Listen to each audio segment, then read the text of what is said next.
We're speaking about some of the halachot of chazara, of returning the food to the heat source on Shabbat.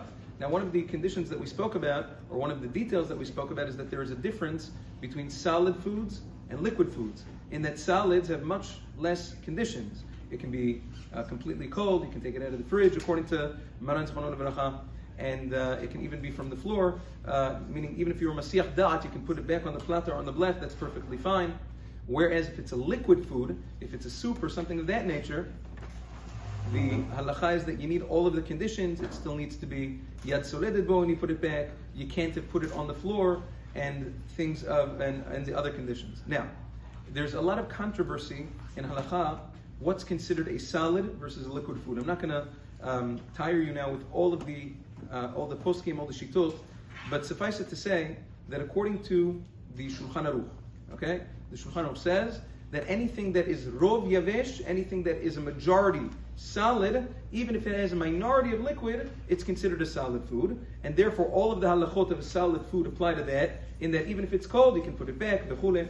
Whereas if it's a majority liquid, then it's considered a liquid food, in that you need all of the conditions for liquids, yad soleded bo, v'chule, not to put it on the floor, and the like. Now, what does it mean to be a majority solid versus a majority liquid? It doesn't necessarily mean that you go by exactly the statistic. 51% solid versus 49% liquid is already, or 50.5% is already majority.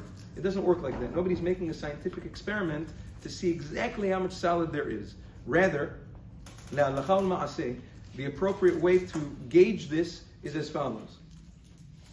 If there is an insignificant amount of liquid, which means it's a food, you have some chicken, you have some meat, whatever it is, fish, with a little bit of gravy on the bottom, whatever, that's considered insignificant. That's considered a majority solid food. But if it's something that has a significant amount of liquid, even though statistically there may be more majority of actual solid food, but if there's a significant amount of liquid, it's like swimming in a liquid, in a sauce, whatever it is, a person should consider that to be a liquid food, with all of the tanaim of a liquid food to that. Agon Rabbi David Yosef writes that in Halacha Berurah. Agon Chacham Yitzchak writes that in the New Yalkut Yosef. He says it's better to be machmir, since there are plenty of poskim among the Sfaradim who say that in order for it to be solid, it has to be completely solid, and even one drop of liquid is considered a liquid. So dayenu to say that we don't go exactly by statistic, rather with significant versus insignificant liquid. A soup obviously is a significant liquid, that's not a question. But even sometimes you can make, especially let's say meatballs, you're making something like that, and the liquid over there, the sauce, is a lot of sauce, it's swimming. Over there, that's considered a davar lach. That's considered a liquid food, with all of the conditions herewith. Now, you have to kind of use your judgment every time. Don't forget, if there's a lot of liquid, you can turn it into a solid half so. You can spill out. You can spill out some of the liquid on Shabbat and make it so that the liquid is insignificant, so then we'll consider it once again to be a solid food. Now, another very important thing, almost any food, when you put it on the plata, when you put it on any heat source, it's going to have a liquid. It's going to have fat or gravy or whatever that it oozes out.